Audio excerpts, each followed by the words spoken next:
competing on the national level.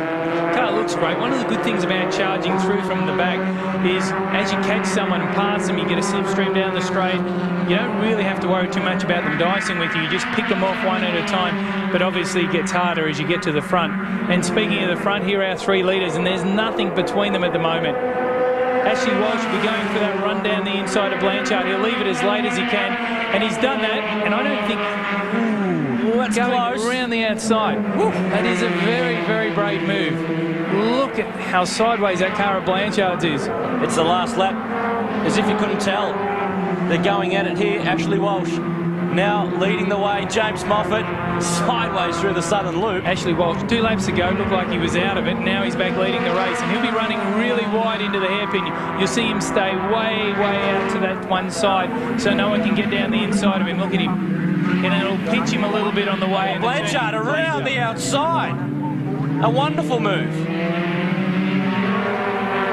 It's easy, I guess, to play too defensive sometimes, but that was a big move. That was a big move, but, you know, as we said, Ashley Walsh ran down the inside. Blanchard went out wide. Oh, Taz Douglas. Well, that's the end of a great drive.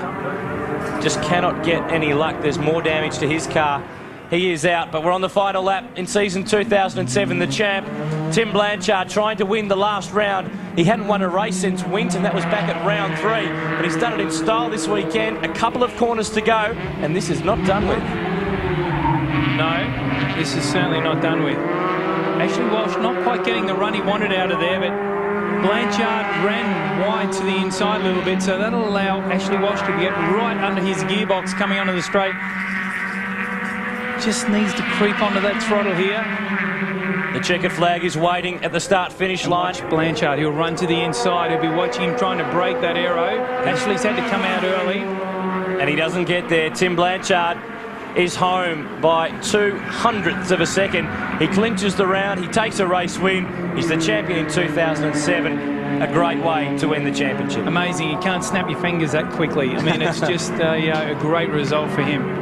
Ashley Walsh home in second from James Moffat, but Formula Ford, as always, has put on some of the best racing we've seen in season 2007. You could see Blanchard there looking across. He's already shaking his fist. Yeah, he knew he had that win. And really, that's the way to go. He won the championship, tucked it all away, went out, won the race. And that's his way of saying, it's fantastic, guys, but I'm the man on the day. Tim Blanchard rounds out the seasonal winner from Ashley Walsh and James Moffat. Christian Lindbaum home there in 4th, clear of Nick Perkett.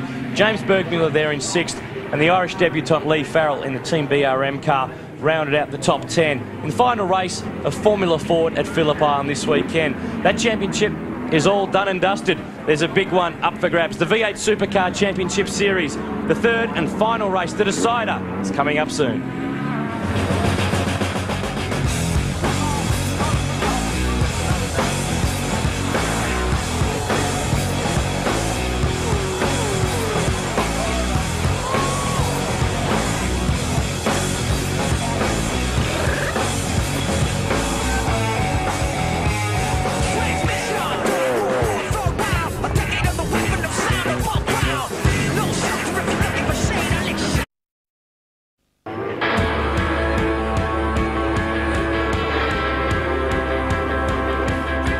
Watching the V8 Supercars here on 7 from Phillip Island, and the stage is set for the 37th and final race of the season. We've got a record 3-day crowd to announce here, 67,729 people have come south to see the 2007 champion crowned. Now Garth Tander, just reminding you, now leads the championship by 7 points, 610 plays 603. 2 guys left in it, Tander and Whincup.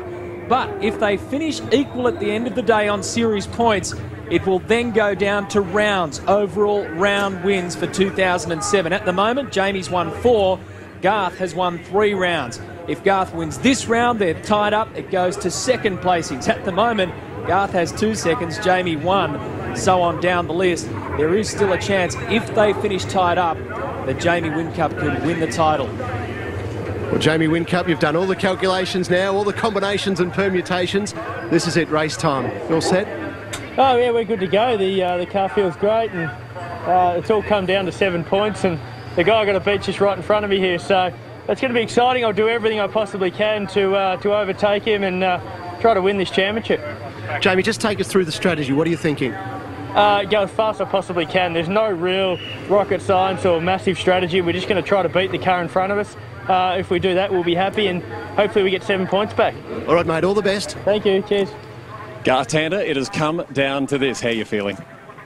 Yeah, mate, ready to go. It's obviously going to be a pretty close race, and Jamie will be giving everything he's got, so we'll have to do the same. Got a pretty good tyre batch sitting there too.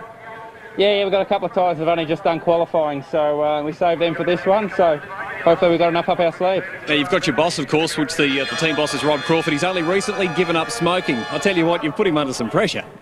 Yeah, he did that around Bathurst time, so he's had a bit of a hard time since that, so hopefully we give him some sort of reward. Good luck, Garth. Thank you. Well, it's certainly going to be a fascinating contest. Mark Scaife, 200th round start, number 200 on the HRT Commodore, but I think a lot of the focus in this race is going to be all about the two guys that are split by just 7 points in the 37th race of this championship season. It is amazing. A couple of incidents were investigated by the stewards after race 2, and no breach was found with Rick Kelly moving across the path of Mark Winterbottom at the start of the race. No breach was found for Mark Winterbottom in his exit of pit lane, which was investigated. Not sure what the issue was there. And Jason Bright and Dean Canto got together at turn 10 on the last lap. No breach there. Obviously, there's a couple of bad sportsmanship flags for James Courtney and Mark Scaife. Other than that, it was quiet. One thing to think about too, Neil, is that Mark Winterbottom, Frosty, is an important piece in a very busy puzzle at the moment. He is sitting 4th on the grid here, and he doesn't really want to interrupt the momentum of someone else's championship, but you've got to remember that he's only 1 point in front of HRT in the team's championship. So he does need a win. He could be a very important moving hurdle for the championship contenders here. There is Frosty, starting from position 4. Top of the Jim Beam entries is Will Davison. He'll be inside the top 10 with Lee Holdsworth next to him. All the young guns ready to pounce, but it's come down to 2 gentlemen in the final race of 2007. Will it be Garth Tander? Will it be Jamie Whincup? The deciding race is next, right here on 7 from Phillip Island.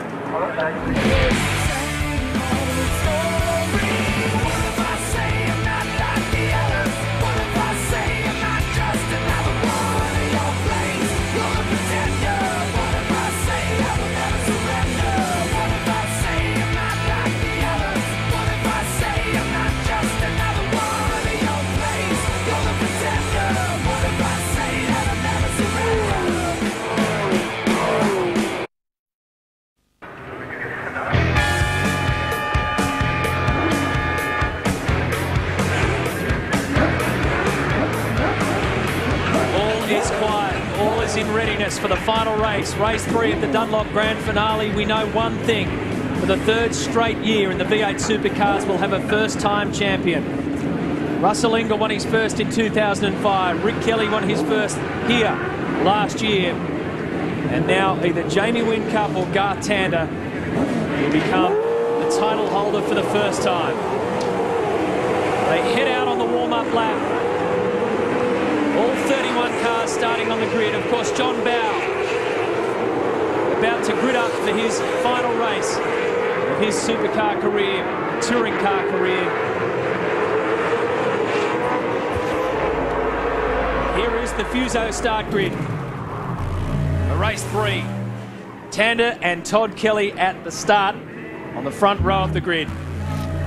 Behind them, that's where we find Whincup and Winterbottom. So 2 Holdens on the front, 2 Fords on the second row. Then it's split here. We've got car 200 of Mark Scaife and car 888 of Craig Lowndes. Both former champions.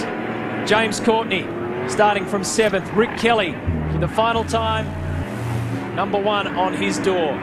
Will Davison and Lee Holdsworth, as I mentioned, the young guns inside the top 10 yet again. That's a fitting way for them to finish off this season. Stephen Richards has had to fight his way back from pit lane penalties and big offs as well. And Greg Murphy and Shane Van Gisbergen form an all-Kiwi pairing on positions 13 and 14. Looking through some numbers here, just supporting our front-running contenders, and Garth Tander has been 1st, 2nd or 3rd 19 times in 36 races. That's very impressive, and of course 15 race wins. Jamie Whincup, 5 race wins. And in terms of rounds, and this is something that you were talking about earlier, Matthew, Jamie's had 4 round wins, Garth has had 3. It's in many respects a shame that it comes down to the toss of the coin in the last race of the season. It makes it incredibly exciting for us. But these two fellas have done an outstanding job. And if you just looked at the raw data across the entire season and said 2007, who are the outstanding performers, it is both of those two drivers. And I think it's fitting that it comes down to a battle at the last round, the last day. And they're the men, so they deserve to be there. And this is going to be an awesome battle. Problem for Andrew Jones, starting from 31st in the last race, was that flicked a valve out of the rim and popped him to the rear of the grid. A power steering drum in the sister car for Simon Wills. 7 cylinders was the problem for Cam McConville. Absolutely onto that, Neil. I was just going to say engine changes for Paul Morris and also Cam McConville. Clutch changes for Rick Kelly and Todd Kelly during the spell between race 2 and 3. Quick update on the weather. That wind has dropped a little bit. It's 33 degrees outside. Track temp 39. It's the hottest over the 3-day period. And guys, Garth's got grip. He saved his best tyres till last, so watch out for Garth Tander. Also tweaked a little bit with the aerodynamics packages. Gibbo mentioned that wind's changed a little bit and they've changed his aerodynamics to suit. Interesting without direct sunlight on the road, what impact that has on lap speed. But as the boys just explained, we've got a slight variation in the wind and certainly the temperature's up out there. Cam McConville, of course, and Paul Dumbrell on the move in 2008. While they grid up, I just want to take a moment to briefly wish our course commentator, a voice and face very well known to a lot of V8 Supercar fans right around the country and indeed to our other parts of the world, Barry Oliver. His final race behind the microphone at the track, and we wish you well, Barry. So a 27-lap race, 120 kilometres to decide the championship of 07. And it's a race where all key parties play for keeps. No hold back at all. Big chance this is going to be an aggressive race.